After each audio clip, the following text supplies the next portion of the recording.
Let the coaching carousel begin its spin in college football in 2017. Oregon State has decided to release Gary Andersen of his duties after a 1-5 start and that one win over an FCS school in Portland State, and just by about that much. Actually, Gary Andersen's last game at Oregon State was the closest that they had performed against any Power 5 team in losing to USC 38-10 at the Coliseum on Saturday. This is a very odd story because of this. Gary Andersen is owed $12.5 million through 2021. That's the length of his contract as it stands right now. Well, typically the school has to decide whether releasing the football coach and buying out that kind of money is worth it, whether they really believe that this particular coach can't turn around the program and they are going to cough up that kind of money to start over, or if the money is just too much that they got to stick with this guy for another year or two and see if things turn around.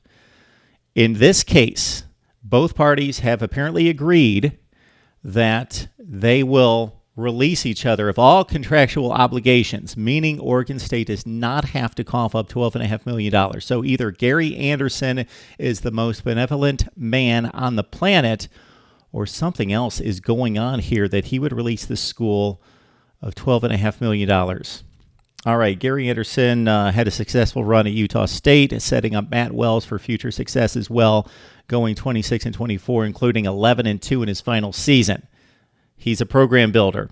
He did that at Utah State. They were a mess. He finishes 11-2. He moves on to Wisconsin. Of course, he didn't have to build a program in Madison. Barry Alvarez did that in the early 1990s. Brett Bielema continued to win. Then Gary Andersen, even though once he left, and it seemed a bit curious that he would leave Wisconsin, program up here, one of the top 15 to 20 programs in the nation, for a Oregon State, who's one of the 5 worst Power 5 situations in college football.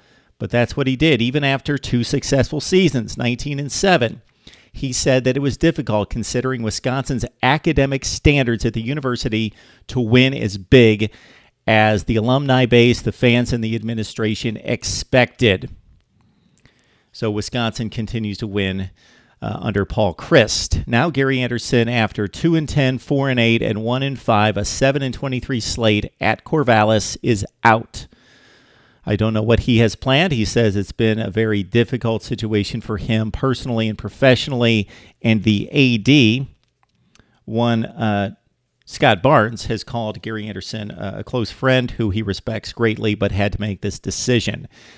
Under Gary Andersen's tutelage, they have started to rebuild facilities there, and the academic performance of the student-athletes has been much better, as indicated by several sites. Now what happens? Okay, Gary Andersen, again, with some success in the Big Ten, winning 19 of 26 games just a few years ago at Wisconsin, is up for grabs.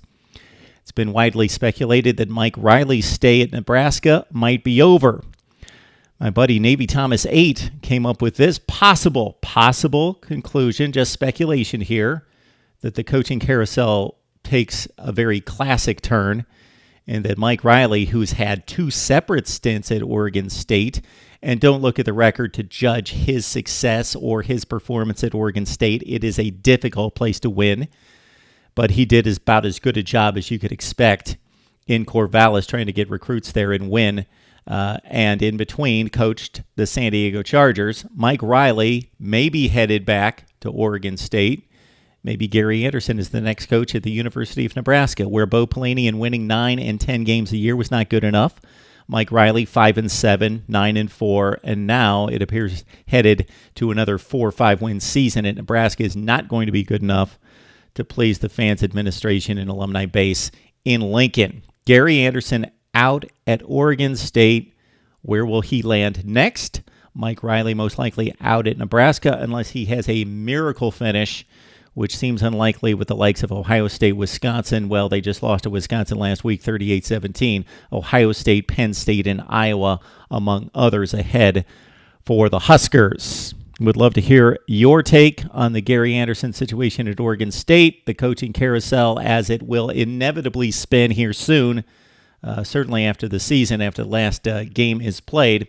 Let's talk it up as we always do right here on Mark Rogers TV.